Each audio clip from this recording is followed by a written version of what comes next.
رسول کریم اما بعد فاعوذ باللہ من الشیطان الرجیم بسم اللہ الرحمن الرحیم.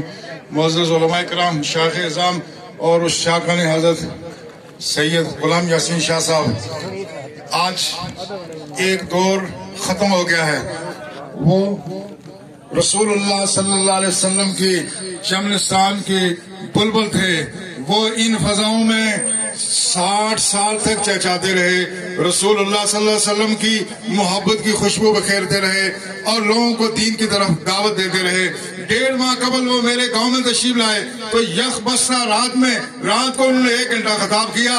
آج وہ آواز ہمیشہ کے لیے خاموش ہو گئی ہے، لیکن وہ ہمارے لیے ایک عظیم دارالعلوم اپنے شاگرد، اپنے مریدین، مخلصین چھوڑ کے گئے ہیں.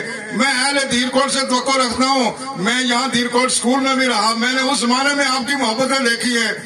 میں سمجھتا ہوں کہ آپ اس عظیم عالم دین اور عاشق رسول کے ساتھ محبتوں کو اس طرح سے وفا کرتے رہیں گے اور ان کے دارالعلوم کی ہر طرح سے سرپرستی اور معاونت کرتے رہیں گے. اہل ایمان، وہ جس طرح سے دنیا تشریف لے گئے ہیں، جس مرض کے لیے تشریف لے گئے، جس مرض کے ذریعے سے وہ دنیا سے پردہ کر گئے، رسول اللہ فرمایا وَلَهُ أَجْرُ شہید. جو آدمی اس طرح کے متعدی بیماریوں سے دنیا سے جائے، اس کے لیے شہید کا مرتبہ ہے. وہ شہید شہادت کی موت پر دنیا سے گئے. مگر میں آپ سے بھی گزارش کرنا چاہتا ہوں، ہمارے علماء بھی یہاں موجود ہیں جس کا یہاں اعلان ہوا کہ ماسک کا استعمال کیا جائے. میں آپ سے گزارش کروں گا، اہل سنت کے بہت سارے علماء اس موذی مرض کے ذریعے سے ہم ان کی شفقتوں سے محروم ہو گئے ہیں. آپ لوگ احتیاط کریں، دین کا یہی مطالبہ ہے، رسول اللہ صلی اللہ علیہ وسلم کی یہی تعلیم ہے.